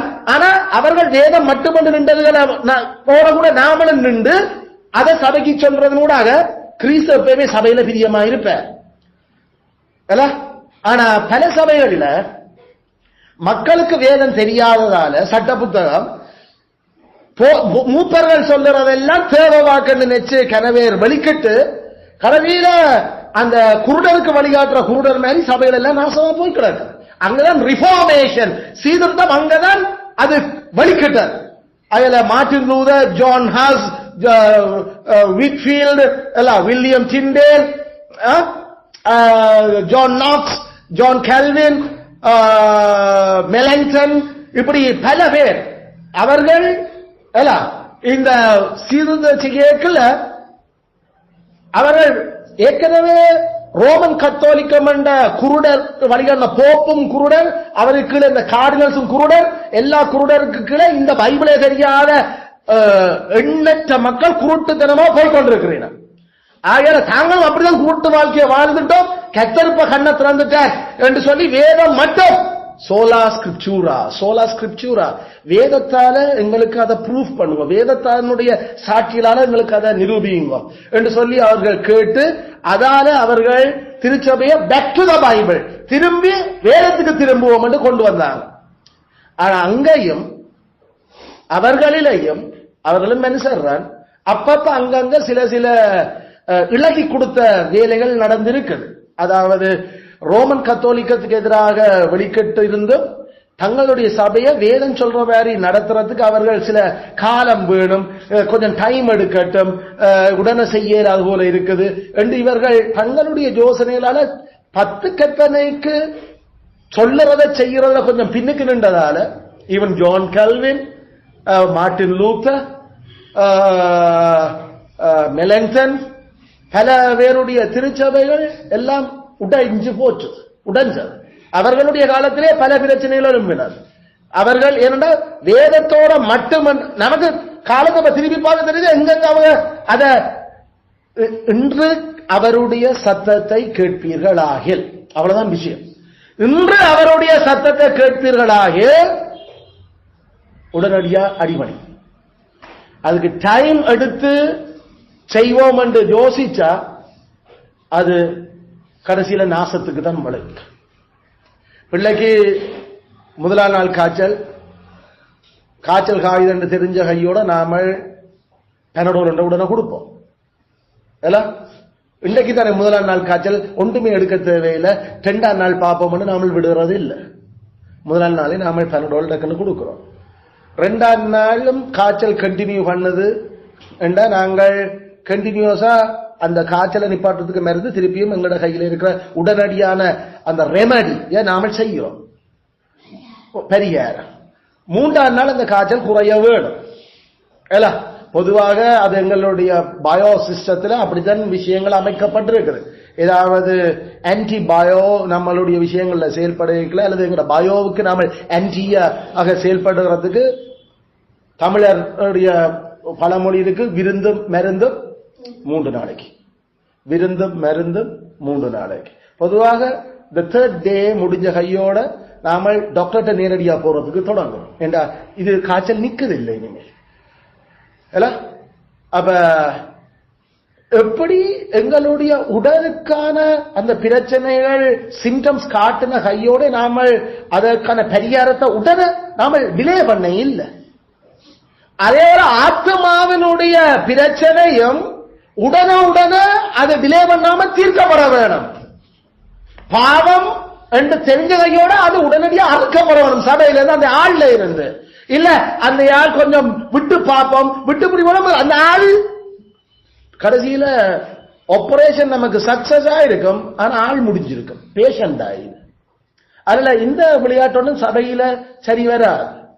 ஈவன் டாக்டர்ஸே அதை ஏற்றுக்கொள்றது இல்லை. உடனடியா சிம்டம்ஸ் அப்படிக்கான உடனே லிங்க் பண்றீங்கன்னா அந்த அறிவுகளுக்கு இது எதுக்குள்ள வருது. அப்ப அதுக்குரிய ட்ரீட்மெண்ட் உடனே கொடுங்க. ஏன் டிலே பண்ணறியா இல்ல சில வேற மாதிரி பரவாயில்ல, ஆனா இதுவும் அதுக்கு ஒரு காரணமா இருக்குது நம்ம தெரியல. சோ இதை இந்த வழியை பயன்படுத்துவோமே. உடனடியாக எடுத்ததுக்கு நாம டாக்டர்கிட்ட கொண்டு போகல. முதல் கைவருத்தம் கை மருந்து வீட்டுல இருக்கிறதுகள் அது இது கஷாயம் மல்லி தண்ணி அந்த இதுகளோட எங்களுடைய கிருமிகளுக்கு எதிரான செயல்பாட்டை உடம்புக்கு சுவாத்தியமாக கடவுள் பொது அறிவில படிச்சதுல நாம எடுத்து அதுல பயன்படுத்தி கொண்டிருக்கிறோம்.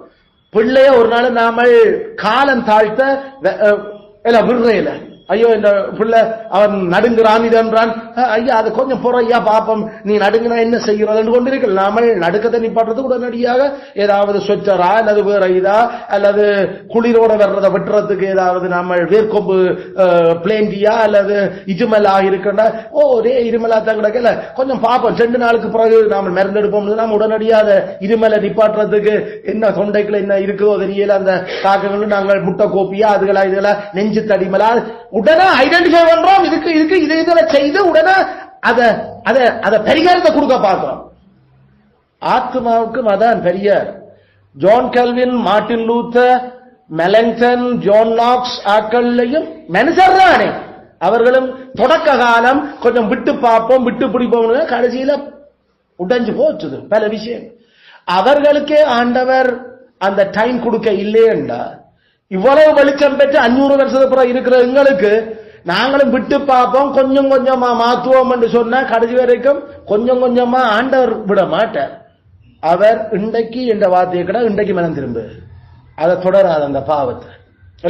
அதுல இது மூப்பர்கள் கவனமா இருந்தாத அதை கண்டிச்சு சபையில போராட்டம் பண்ணினால்தான் ஆளப்படுகிறவர்கள் அது விடுதலை ஆகும். ஆனா பல சபையில அப்படி இல்லை. ஆளுகிற சனம் தான் இப்ப ஆளுரையாக்களை அங்க கையாண்டு கொண்டிருக்கிறது. பல சபைகள் மாறி இருக்கு. இப்ப போதருக்கு பயம் சர்ச் மக்களுக்கு. பல சபைகள் ஆங்கிலிக்கனா இருக்கலாம், மெதடிஸ்டா இருக்கலாம், டிஆர்சியா இருக்கலாம், அல்லது நாம சொல்லக்கூடிய பல சபைகள் இருக்கிறது. எல்லா இந்த சபையிலும் இப்ப போதகர் மேருக்கு பயம் அங்க இருக்கிற விசுவாசிகள்.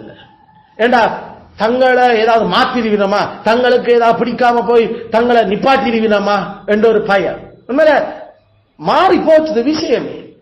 கர்த்தர் தங்களை ஆளுரையாக்களை வச்சிருக்கிறது விளங்கி அவர்கள் ஆள வேணுமே தவிர ஆளு அடங்குகிறவர்கள் ஆளுறதுக்கு வலிக்கிட்டு போச்சு. காரியம் அப்படி மாறி போச்சு. ஆனா இது இல்ல ஆசாரியத்துவத்திலையும் அல்லது புதிய ஏற்பாட்டு சபையில் பவுல் மூப்பனுக்கு விரோதமா எழும்பினா 2-3 சாட்சிகளோட கொண்டு வந்து ப்ரூஃப் பண்ண சொல்லு. இல்லாட்டி சபைக்கு முன்னால அவனை பேசி அவனை அடக்கி நிப்பாட்டு. பவுல் ஆட்சியாளர்களுக்கு எதிராக எழுப்புறது சரியான நன்மையா கண்டிச்சிருக்கிற. சபை மூப்பனுக்கு எதிராக யாராவது பிராதுவம் செய்யறியோ இந்த சும்மா என்ன பெறக்கூடாது. 2-3 சாட்சி இல்லாட்டி அந்த கம்ப்ளைனே எடுக்க வேண்டாம் என்று சொன்னார். கம்ப்ளைனே எடுக்க வேண்டாம். கம்ப்ளைண்ட் வரையக்கலாம் 2-3 ப்ரூஃப் சாட்சி இல்ல. 2-3 சாட்சி எங்க இருந்து வருது? அதுவும் பழைய ஏற்பாடு சபைக்குள்ள இருந்ததா? 2-3 சாட்சி இல்லாம கம்ப்ளைண்டும் எடுக்கலாம். கேஸே எடுக்க மாட்டோம். அவனை எல்லாருக்கும் முன்னால பேசு என்று சொன்னார். அவன் அடக்கு. அப்படி 2 நேரம் புத்தி சொல்லி இல்லாட்டி அந்த ஆள சபையை விட்டு விளக்கு.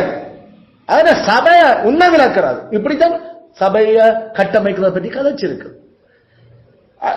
இந்த அதிகாரம் இந்த வல்லமைகள் மூப்பர்களுக்கு கூடுபட்டிருக்கிறத வேதம் காட்டு.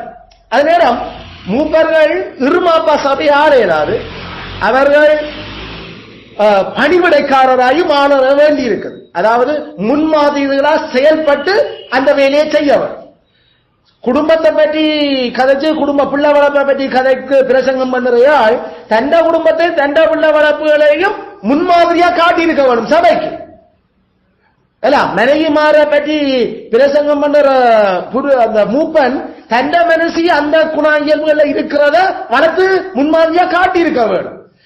இதனூடாக அடேப்பா நாங்கள் செய்யறதைத்தானே உங்கள்கிட்டையும் கேட்கிறோம், நாங்கள் செய்யாததை உங்கள்கிட்ட கேட்கல. எங்களை முன்மாதிரியாவது பின்பற்றி நீங்கள் இடத்தை நாம சொல்றது சர்வன்ட் லீடர்ஷிப் என்று சொல்லி. It is called servant leadership. பணியாளர்களாக தலைமை தாங்குதல், தலைமைத்துவம், பணிவிடை தலைமைத்துவம். முதன்மையா இருக்க விரும்புறியோ பணிவிடைக்காரன் விரும்புவ. அதாவது நீ செய்து காட்டு, நீ செய்து காட்டு. நீ சபையில இருக்கிறவன 10 அதிகாரம் வாசிக்க கேட்கிறியோ முதல் நீ வாசிச்சு காட்டு அவங்களுக்கு. சபையில இருக்கிற அந்த குடும்பங்கள்கிட்ட ஏதாவது தேவைப்படுத்துறது முன்னுக்கு அந்த மூப்பர்களும் மூப்பர்களுடைய குடும்பமும் அதை செயல்படுத்தி காட்ட வேணும். அதுக்கு பேர் தான் நாம சொல்ற அந்த மூப்பத்துவத்தை இருமாப்பாயாளாத நிலை. அத பணிவோட கவனத்தோட பணி சேவக தலைமத்துவம் நடந்து கொண்டிருக்கு. அதான் இயேசு கிறிஸ்து விரும்புற. மற்றபடி மோசையின் ஆசனங்கள் உட்கார்ந்து கொண்டு நியாயம் தீர்க்கிற வேலைக்கு இல்லையாப்பா. என்ன மாதிரி இறங்கி மக்களுக்கு பிரயோசனம் வேலையை செய்யுங்க. அதை விட்டு ஆனா ஆளுமையாக்கல நீங்கள் உங்களோட செயலால ஆளுங்க, உங்களோட பேச்சாலே ஆளுங்க. இதான் ஆட்சிக்கான அந்த நடைமுறையை பற்றி கேட்கு. இது மூப்பர்கள். அடுத்தது உதவிக்காரர். உதவிக்காரர்களுக்கு அப்ப இங்க என்ன வேலை? தொழில்நுட்ப தோல் உரிக்கிறேல, இங்க அந்த மெலக்கழிவு கொட்டுறது இல்ல, இங்க சாம்பல் அள்ளி போடையில, இங்க உடன்படிக்கப்பட்டு பலிப்பீடத்துல அந்த எல்லா கொழுப்புகள் இதுல தகனிச்ச மிச்சங்களை கொண்டு அள்ளி போடுறது. அப்ப இப்ப என்ன வேலை? உதவிக்காரர் என்றத ஏற்படுத்திய எங்களுக்கு ஃபர்ஸ்ட் இன்சிடென்ட் அப்போஸ்தலர் 6ஆம் அதிகாரத்துல எங்களுக்கு காட்டப்படுது. உதவிக்காரர்கள் அவர்கள் பெண்கள் சம்பந்தப்பட்ட முக்கியமான ஒரு விசாரிப்பு பணிக்காக ஏற்படுத்தப்பட்டிருந்தார்கள்.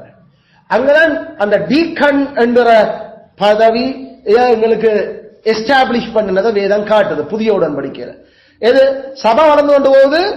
சபை வளர்ச்சியில விதவைகளும் அங்க சபையில கனவேர் இருக்கிறீனம். மேபி கடவுளுடைய ராஜ்யத்தின் நிமித்தம் புருஷன்மார் சிரச்சேதம் பண்ணப்பட்டு அல்ல உபத்திரவப்படுத்தப்பட்டு சாக்கடிக்கப்பட்டிருக்கலாம். அதனால அவர்கள் விதவைகளாயிருக்க வேணும். அதே நேரம் பல பேர் ஏற்கனவே இருந்த சூழ்நிலைகளையும் விதவைகளாக இருந்திருக்கலாம். அவர்களும் சுவிசேஷத்தில் ரட்சிக்கப்பட்டு சபைக்குள்ள வந்திருக்கிறீர்கள். அதுல விதவைகளோட பெரிய தொகை ஒன்று அங்க இருந்தபடியால அவர்களுக்கான நாளாந்த சாப்பாடு ப்ரொவிஷன்ஸ், அவர்களுடைய இருப்பிடங்கள், வேலை ஊழியங்களை கையாள அப்ப எல்லாம் துன்புறுத்தலின் காலம். அதுல சேர்ச்சுக்கு போற சேர்ச்சுன்னு சொன்ன புருஷரையும் ஸ்திரிகளையும் சேர்த்தெழுத்து சிறையில் அடைச்ச காலம். பவுல் அப்போஸ்தலன் சவுலா இருக்கைகள் அதைத்தான் செய்தவர். அதுல ஆண்களை மட்டும் பிடிச்செடுத்து கொண்டு போய் அடைக்கையில பெண்களையும் சேர்த்து எடுத்து அடைச்சிருந்தாங்க. அதுல பெண்களும் அங்க பலகீனமான வாண்டம் எல்லாம் தெரியும். அப்ப இது எபிரேய இனத்தில இல்லாத ஒரு பெரிய ஒரு பிரச்சனை திருச்சபையில முகம் கொடுக்க வேண்டிய போச்சு. இப்படிப்பட்ட இந்த சூழ்நிலையில அவர்களையும் எல்லாம் கையாள்றதுக்கு அந்த விதவைகளை விசாரிக்கிற அவர்களுடைய தேவைகள், அவர்களுக்கான பாதுகாப்புகள் எல்லாத்தையும் கவனிக்கிறதுக்கு அப்போஸ்தலர்களுக்கு டைம் பத்தேல. அப்போஸ்தலர்களுக்கு டைம் பத்தேல. அப்ப அவருடைய டைம் பேசிக்கா ரெண்டு விஷயத்துல இருக்க வேணும். ஆண்டவர் தேவைப்படுறார். ஒன்று இரவாத்த பணி, அடுத்தது ஜெபம். Breaching and praying, breaching and prayer, breaching and prayer. இந்த ரெண்டும் தான் மூப்பர்களுடைய முதன்மையான ரெண்டு பணி. இதற்கு பிறகுதான் மிச்ச எந்த பணியை கேட்டார்? இரவாத்த பணியும் ஜெபம். இதான் மூப்பர்களுடைய வேலை, இதான் அப்போஸ்தலர்களுடைய வேலை. அப்போஸ்தலர்கள் இந்த ரெண்டு விஷயத்திலையும் டைம் கொடுக்க முடியாம போச்சுது.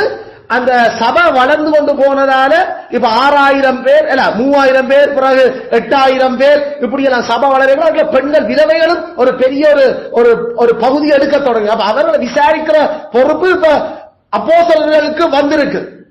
இப்ப அப்போஸ்தலர்கள் சின்ன கேட்கல, கொஞ்சம் பேரா கேட்கல, ஒரு 100 பேர் 1000 பேர் கேட்கல, அவர்கள் 12 பேர் இருந்தபடியால அவர்கள் அதை செய்து கொண்டிருந்துச்சு.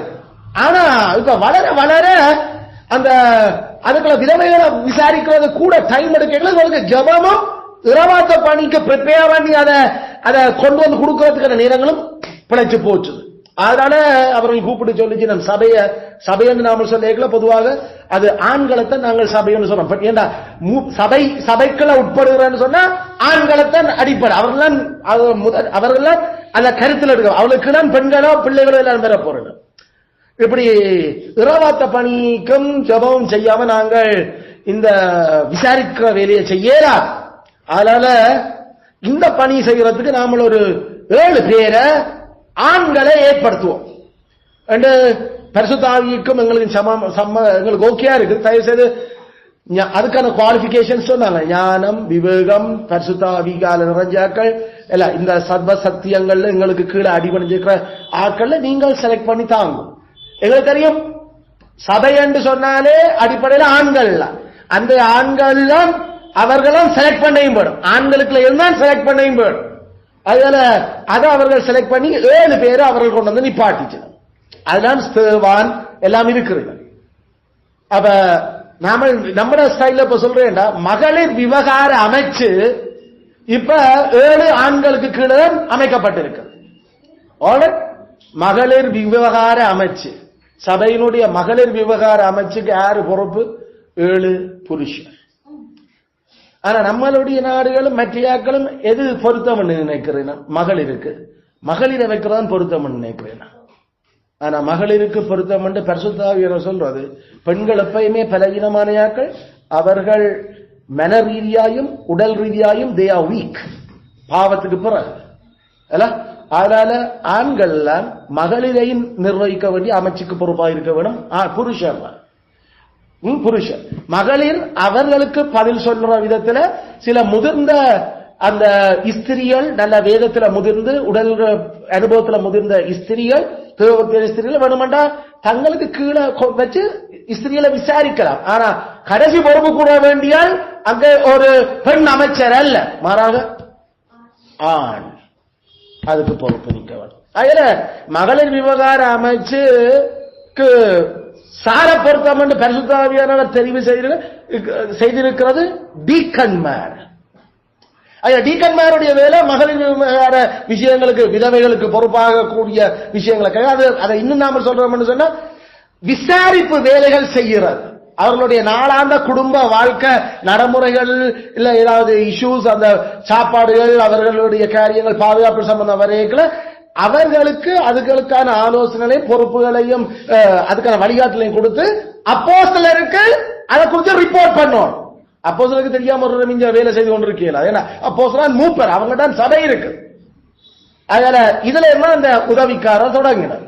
அப்ப புதிய ஏற்பாட்டு சபையில உதவிக்காரர் கட்டமைப்பு சர்ச் பில்டிங்க கூட்டி துப்புரவு பண்ணுறது, அதுக்கான தேவையான லைட் வசதிகள், கதிரைகளை வேண்டணுமா, உடைஞ்சு போச்சு அதை ரிப்பேர் பண்ணுறது, இதானே அங்க மற்ற மெராரி எல்லாம் செய்தது.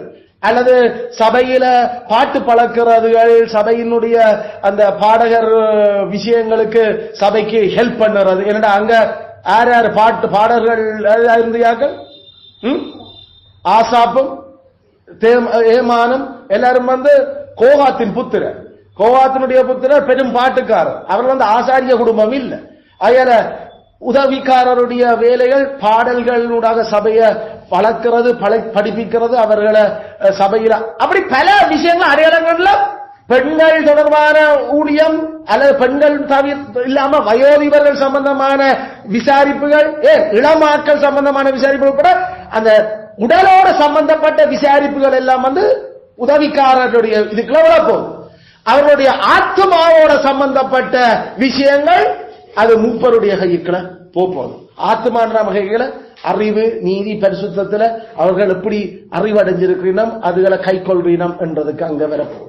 அதுக்காக ஜெபம் பண்ணுதல் இதுகள் எல்லாம் வரப்போம். அதுக்காக உதவிக்காரர் வெறுமனே உடம்ப மட்டும்தான் உடலோட தான் பார்க்கணும், அவர்கள் பிரசங்கம் பண்ணக்கூடாது, அவர்கள் இரவாத்த அறிவிக்க கூடாது என்ற அர்த்தமே இல்லை. எங்களுக்கு தெரியும் இரவாத்த பணியில ஸ்தேவான், பிலிப்பு எல்லாரும் ஈடுபடுத்தப்பட்டிருந்துச்சுன்னா, அதனால அவர்கள் அப்போஸ்தலருடைய அதாவது மூப்பருடைய பொறுப்பை இவர்கள் பகிர்ந்து கொண்டுச்சினமே தவிர அவர்கள் மூப்பருக்கு சமனானவர்களும் அல்ல, மூப்பர்களுக்கு மேலானவர்களும் அல்ல, உதவிக்காரர். அதில் டீக்கன் அதுக்காக மூப்பர்களை போல அவர்கள் பிரசங்கிக்க கூடாது என்றதும் இல்லை. எங்களுக்கு பிரசங்கிச்சது காட்டப்படுது. ஏன்னா சில வேளையில டீக்கனை தெரிவு செய்யப்பட்டால் டெவலப் பண்ண வேண்டிய அந்த 2-3 அந்த குவாலிபிகேஷன் தான் இன்னும் இருக்குது. அவர்களுடைய அந்த பேச்சாற்றல், அவர்களுடைய அந்த எதிர்பேசுள்ள கண்டனம் பண்ற விஷயங்கள் சேவானுக்கெல்லாம் அதெல்லாம் நிறையவே இருந்தது. இல்ல அவர் பிரசங்கத்தை பார்க்க தெரியுது, அவ்வளவு ஞானம்.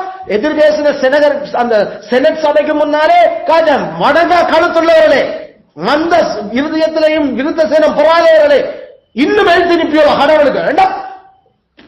அந்த அளவுக்கு அவங்களுக்கு அந்த தகுதியும் இருந்து. ஆனா இப்ப தேவைப்பட்டது டீக்கன்மாருக்கு தான். அதெல்லாம் டீக்கனா செலக்ட் பண்ணாங்க. அப்போஸ்தலருடைய மரணத்தோட இந்த டீக்கன்மார் அல்லது அப்போஸ்தலருக்கு முதுமை அடைந்த அவர்கள் சில வேளையில தங்களுடைய பணியை சரிவர செய்ய வினைத்திறனா செய்ய இயலாத ஒரு சூழல் வரையும்னா பராமரிப்பில அப்ப இந்த டீக்கன்மார் அதுக்கு பொறுப்பாயிருக்கு. அவர்கள் மூப்பர்களாக தெரிவு செய்யப்பட முடியும். இதுதான் இந்த சர்ச் கட்டமைப்பில் ஆளுகிறவர்களுடைய நிலை, ஆளுகிறவர்களுடைய குவாலிபிகேஷன், ஆளுகிறவர்களுடைய எண்ணிக்கை, அந்த 2 பேருடைய வேலை செய்கிற செயற்களங்கள், இதுகள் எல்லாம் எங்களுக்கு வேதம் படிப்பிக்கு. அதனால அவர்கள் கட்டாயம் சேர்ச்சில் இருக்க வேணும். ஆனா எங்களுக்கு சில சேர்ச்சிகள்ல இந்த மூப்பர் கதையே இல்லை. அவர்கள் எல்லாருமே நாங்கள் சகோதரர்கள், அதனால எங்களுக்கு ஆளுரையாக்கள் ஒன்றும் தேவையில்லை. இது கம்பெனியோ இதன் ஒரு இன்ஸ்டிடியூஷனோ இது ஆவியானவர் நடத்துற இடங்கள், அதனால இங்க ஒரு ஆள தேவையில்லை, ஆண்டவர் தான் எங்களுக்கு ஆளுகிறார் என்று சொல்லிக்கொண்டு கிறிஸ்துவனுடைய சிந்தையை விட்டுட்டீங்க. பழைய ஏற்பாட்டு சபையோ புதிய ஏற்பாட்டு சபையோ சபையை ஆளுறதுக்கு கண்காணிகளும் உதவிக்காரர்கள் தேவை என்று வீதம் சொல்லியிருக்கு. ஆகல நாமல் அதுல விட்டுட இல்லை, நாங்கள் கடத்துக்குள்ள நடந்து கொண்டிருக்கிறோம். இதை நாம மறக்க கூடாது. இந்த விஷயங்களை தான் சபை கட்டமையில ஆளுகிறவர்களுடைய விடயங்கள் வருது. இவர்களுக்கு ரிட்டையர்மெண்ட் ஏஜ் ஒன்று இருக்குதா? இவர்களுக்கு பொதுவா ரிட்டையர்மெண்ட் ஏஜ் இல்ல. ரிட்டையர்மெண்ட் ஏஜ் இவர்கள் கடவுளுடைய ஊழியத்திலிருந்து ரிட்டையர் பண்ணலாம் என்று ஒன்றும் இல்லை. அவர்கள் தாங்களாகவே ரிட்டையர் பண்ண வேண்டிய ஒரு நிலைமைகளை பராமரிப்பில் சந்திக்கல கட்டாயம் ரிட்டையர் பண்ணியாகணும். எப்ப அது விலக வேணும். அவர்கள் மூப்பர்களுடைய அந்த கெப்பாசிட்டி, அவர்கள் படிப்புகள், போதனைகள், அதோட தெளிவாக நியாயம் யோசிக்கிறதுகளுக்கு அவரோட வயசு போக போக அவர்களுக்கு அதுகள் சுருங்கினா நம்மட வாசல் அரண வேண்டா நம்மட வாசையில சொன்னா கொஞ்சம் மனசுல அந்த மறந்து போறாரு இப்ப எனக்கு என்று வந்தா then it is an indication he has to retire. ஏண்டா ஆத்மாக்களுடைய விஷயங்களை யோசிச்சு கையாளுறதுக்கு இப்ப மனுஷனுக்கு உடல் மூப்பு விடுவது இல்லை. அதனால அவராகவே விலக வேணும். ஐயா எனக்கு சபைக்கு சொல்லணும், எனக்கு உங்களுக்கு தெரியுது பல விஷயங்கள் நான் அடையாளம் காண்டும், அதனால நான் இந்த பணியை பொருத்தமான இன்னொரு ஆளை நாம செலக்ட் பண்ணோம். என்ன நான் இல்லை என்னோட கெட்ட ராஜ்யம் இது சும்மா எனக்கு என்று சொல்லி நான் வரையில இது இது இழிவான ஆதாயத்துக்கு என் குடும்பம் ஏதோ ஓடட்டும் சொல்லி நான் சம்பாதிக்கிற வழிக்கு வர இல்லை. அதனால இது இப்படியே இதை முடிப்போம். நாம இது விளங்கியும் சபையாரும் சில பேர் சொல்லியும் அவர் நான் இந்த பைபிள் இருக்கு நான் ரிட்டையர் பண்ணணும், நான் சாகும் பிறகு ரிட்டையர் பண்ண மாட்டேன், நான் உயிரோடு இருக்கும் பிறகு நான் தான் இங்க மூப்பன் என்று சொல்லிக்கொண்டு சம்பந்தர் மாதிரி ஏதாவது இருந்தா இல்ல நம்ம தமிழரசு கட்சியில பார்லிமெண்ட்டுக்கும் போக இயலாத மனுஷனுக்கு அல்லது இப்ப கனவே நம்ம விக்னேஸ்வரனும் அவரும் 82 வயசுல சரி பரவாயில்ல அது நம்மள ஒதுங்க கொஞ்சம் இதாண்டி அதுல இதெல்லாம் தெரியுது. அவர்களுக்கு உடல் ஏலாது என்று சொல்லி பார்த்தும் விலகேலே என்றா அந்த மூப்பனுக்கு எதிராக பிராது கொண்டு வா பிராது கொண்டு வரலாம். மூப்பனுக்கு எதிராக சாட்சியோடு அது என்ன பிராது என்ன கேஸ்? ஐயா 2-3 மாசமா நாங்களும் கவனிக்கிறோம், உங்களுக்கு நாங்கள் சொல்லி பார்த்திருக்கிறோம், கடித மூலையும் நாங்கள் எழுத்து மூலையும் தெரிவிச்சிருக்கிறோம், இந்த பதவிக்கு நீங்கள் இனிமேல் வினைத்திறனா செயலாற்ற முடியல, முந்தி உங்களோட ஸ்டார்ட்ல இருந்து நீங்கள் செய்து கொண்டு வந்ததும் இப்ப வயசு 30 உங்களை முடியதில்லை நாங்களும் சொல்லி பார்த்துட்டோம், நீங்கள் விலகுறீர்கள் இல்ல, அதனால உங்களுக்கு எதிராக நாங்கள் நம்பிக்கை பிரேரணை நம்பிக்கை வாக்கெடுப்பு கொண்டு வர போறோம். என்ன நம்பிக்கை? இவர் சபையை தொடர்ந்து மூப்பனா நடத்துறதுக்கு இவர்ல நாங்கள் நம்பிக்கை வச்சிருக்கிறோம் என்று சபையார் சொல்லட்டும். ஐயா ஏடா எங்களுக்கு தெரியுது உங்களால ஏறது இல்லையே, ஆனா நீங்கள் கதிரைய விட மாட்டேன் சேர்த்த மூப்பன் நான் தான் மூப்பன் இருக்கிறீர்கள், அதனால நாங்கள் பிராது கொண்டு வரோம் என்று சொல்லி சபையார் அந்த நம்பிக்கை வாக்கெடுப்பில் இது ஆண்களை தான் சொல்றேன், அந்த ஆண்கள் குடும்பத்தை பிரதிநிதித்துவப்படுத்துறாங்க, அவர்கள் அதை செய்து அதுல அவர்கள் பெரும்பான்மையானவர்களால அவர் நிராகரிக்கப்பட்ட நம்பிக்கை வாக்கெடுப்பு வெல்லப்பட முடியல என்று அவரால் then he has to retire, forcefully rejected. இதெல்லாம் வேதத்தில் எங்களுக்கு எழுதப்பட்டிருக்கு, வேதத்தில் சொல்லப்படுது. பிறாரு கொண்டு வரலாம் மூப்பனுக்கு எதிராக, ஆனால் சரியான சாட்சிகள் வரும். அதனால பைபிள் எங்களுக்கு சொல்லுது ரிட்டையர்மெண்ட் ஏஜென்ட் ஒன்று இல்லத்தான், ஆனா இந்த பாவனத்துல ரிட்டையர் பண்ண வேண்டிய ஒரு சூழ்நிலையில சில வயதில் இப்படி இருக்கலாம், அவருக்கு வயசொன்னும் கூட போகல, ஆனா தன்னுடைய குடும்ப நிலவரங்களை மேனேஜ் பண்ணி கொண்டு வந்தவருக்கு இப்ப சில தேவைப்பாடுகள் குடும்பத்தை நிர்வகிக்கிறதுக்கு பண நிதி வசதிகள் தேவைப்படுது. அதனால சபையால அவர் போஷிக்கப்படுறதும் அவருக்கு கொடுக்கப்படுகிறதும் இப்ப பத்தே இல்லை. ஆனா சபையிட்ட எனக்கு நிதி பத்தாது காசு வாங்க கேட்கையும் ஏழாம இருக்கு. ஏன்னா சபையில் இருக்கிறாக்களுக்கும் அதுக்கான வசதிகள் இல்லை. அப்படிப்பட்ட ஒரு நிலையில அவர் நான் இந்த பணியில இருந்து விலக விரும்புறேன், குறிப்பிட்ட காலத்துக்கு என்ன நீங்கள் ரிலீஸ் பண்ணுங்க, என்னடா நான் இந்த குடும்பத்தை நடத்த வேண்டி இருக்குது. ஏடா குடும்பத்தை நடத்துறதுக்கு எனக்கு முடியாம இருக்கிற நான் என்ன மற்ற குடும்பங்களை நான் நடத்தலாம். பைபிள் சொல்ல இந்த குவாலிஃபிகேஷன் உடையுது. நீங்களும் பார்க்க பல விஷயங்கள் நான் ஸ்ட்ரகிள் பண்றேன், இந்த குடும்பத்தை இந்த பிள்ளைகளை வளர்க்கறதுக்கு எனக்கு நிதி பற்றாக்குறை, நான் இன்னொரு வேலை செய்தே ஆக வேண்டி கிடக்குது. அதுல நான் முதல் இருந்த பொறுப்பு மாதிரி இனி சபையை நடத்தேராது, வேணும்னா இன்னும் ஒரு ஆள் நாம போடுவோம், நான் உன்னோட பார்ட் டைம் நான் பொறுப்பாக இருப்பேன், ஆனா அதிக நேரம் நான் வேலை செய்ய நான் உழைக்க போறேன். ஏன்னா இது நியாயமான காரணம். ஆகிய மூப்பனே அதை முன்வைக்கலாம் சபைக்கு.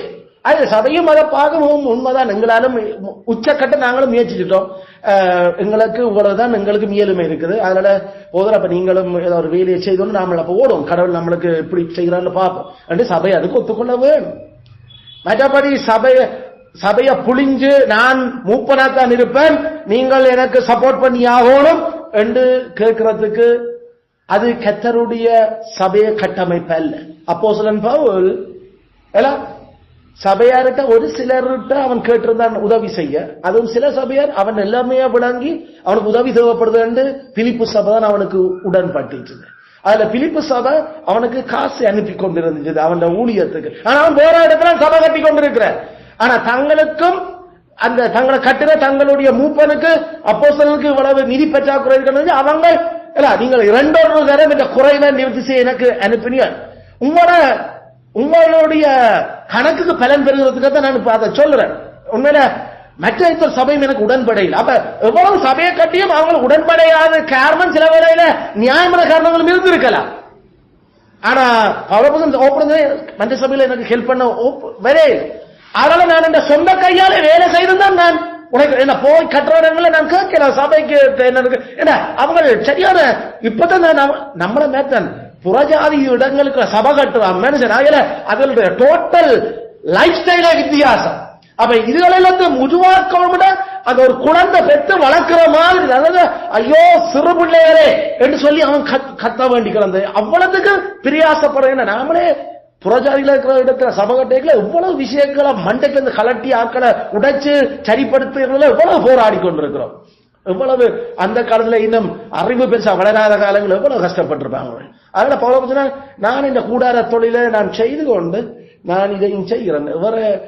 நான் சொந்த கையால நான் மட்டுமில்ல என்னோட வந்த ஆக்களும் சொந்த கையால வேலை செய்தால் உங்களுக்கு இரவும் பகலும் பிரியாசப்பட்ட நாங்கள் உங்கள்கிட்ட நாங்கள் சாப்பாட்டுக்கும் காசும் கேட்கல. அதுல சில சந்தர்ப்பங்கள் வரைக்கல மூப்பர்கள் அவர்கள் உழைப்பையும் செய்து கொண்டுதான் சபையையும் செய்ய வேண்டிய ஒரு தேவை வரும். இல்ல நீங்கள் ஃபுல் டைமா எங்களை கவனிச்சு இதுகளை செய்யுங்க என்று கேட்கணும். சபையால அதுக்கான நிதியொத்தாசைகள் கொடுக்கப்பட வேண்டும். தன் சொந்த குடும்பத்தை சரியாக போஷிச்சு காப்பாற்றாம என்ன சபையை நடத்துறாரு. அப்படி இல்ல கர்த்தரங்களை நடத்துவார் என்று இந்த துணிகர விசுவாசம் நாம இல்ல. அதெல்லாம் கரிஸ்மேட்டிக்லையும் மாங்காயும் தேங்காயும் திண்டு வளர்ந்தான் நான் சாப்பாட வழி இல்லாம உபவாசம் ஜெபம் பண்ணி வளர்ந்தான் கனவே சொல்லலாம். We are not ready to say that nonsense. முதல் சொந்த குடும்பத்துக்கு ஒழுங்கா சாப்பாட கொடுத்து ஒழுங்கா டீசெண்டா அப்படி வளர்த்தோன்னு தான் சேர்ச்சி நடத்த கூப்பிடுது. அப்படி இல்லையா கர்த்தர் சரியான ஆட்களை கொண்டு வர வரைக்கும் மூப்பன் இல்லாமையே அங்க வந்து கூடி ஒரு பொறுப்பானையால் எழுமினு செவிச்சு நடத்தி கொண்டு போவோம். அதுதான் நாம் விசுவாச அறிக்கை. மூப்பன் இல்லாத இடத்தில் அவர்கள் சபையாக கூடி வந்து ஆளுகிறவன் இல்லை இன்னும். ஆனா இப்படி எல்லாம் தேவைகள் இருக்குது. கர்த்தர்கிட்ட அதிகமாய் மண்டாடுவார்களா? அதை விட்டு போட்டு தன் சொந்த மனசிக்கும் பிள்ளைகளையும் சரியாக சாப்பாடு கொடுத்து போஷித்து காப்பாற்றுறதுக்கு கஷ்டப்பட்டு கொண்டு இருக்கிறவரால் சபையை நடத்துறது கர்த்தர் அழைத்திருக்கிறார் என்று அவன் பிதற்றாதிருப்பானாக. அது பைத்தியத்தனம். கர்த்தர் அப்படி ஒரு அழைக்கிறது இல்லை. ஒன்று உனக்கு அவருக்கு பிள்ளை உழைச்சி சாப்பிடுறது மனசி பிள்ளைகளை காப்பாற்றுறதுக்கு அதோட சேர்த்து வேணுமாட்டா சபைக்கு கொஞ்சம் மேனேஜ் பண்ணி பொறுப்பா இருந்து கொண்டு போறதுக்கு. மற்றபடி இந்த நாமல் பார்த்த தமிழ் புறஜாதிகளாக எங்கள் மத்தியில் எழும்பின இந்த பெந்தகோஸ்தே கரிஸ்மேட்டிக் ஊழியம் இல்ல. அது வேதம் சொல்ற மூப்பர்கள். இந்த கட்டமைப்பை நாங்கள் விளங்கிக் கொள்ளுவோம். இதைத்தான் நாங்கள் குறிப்பா இந்த 8வது பெராவில எங்களுடைய பிதாக்கள் எழுதி வச்சிருந்தோம். கெத்தராமே இதுல நாங்கள் மட்டும் வளர்ந்திருக்கிறோம். தொடர்ந்தும் எதிர்காலத்திலும் இதே சிந்தனையோட இதே சத்தியங்களை நாங்கள் வளர கத்தர் கிருபையா இருப்பார்.